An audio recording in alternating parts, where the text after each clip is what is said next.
अस्सलाम वालेकुम। जमीर bit farming Pakistan में खुशामदीद। हमारे सईद वली शाह भाई हैं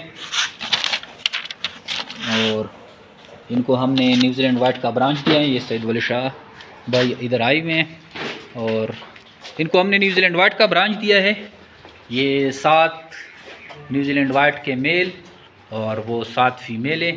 साथ में इसके नोज़लें, बर्तन, ये बर्तन, पिंजरे और ये सारा कुछ उसको पूरा यूनिट बना के दिया है। इसने कैश पेमेंट कर दी है। जमीर बिट फार्म पाकिस्तान की वो वाहिद गवर्नमेंट से रजिस्टर्ड शुदा कंपनी है जो आपको खरगोश देकर 12 साल तक इनके बच्चे ख़रीदने का एग्रीमेंट करती है। ये हमने इनको हेवी ब्रीड दी है। 1-2 का हम वज़न कराते हैं। चलो इसमें डालो, ये 0, ये 4.1 समथिंग है। चलो दूसरा डालें, बस जा उरुले। ये भी राउंड अबाउट 37 है। जमीर बिट फार्म पाकिस्तान की यही सबसे बड़ी खूबी है कि आपको खरगोश देकर 12 साल तक इनके बच्चे ख़रीदने का एग्रीमेंट करती है।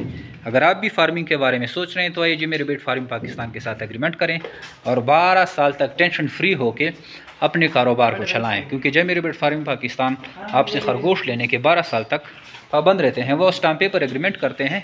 अगर आप इंटरेस्टेड हैं तो आइए जमीर बिट फार्म पाकिस्तान के पास। हमारे व्हाट्सअप नंबर 0300 294 9494 पे व्हाट्सअप करें। आपको सारी मालूमात फार्मिंग की रिगार्डिंग भेज दी जाएगी। Thank you.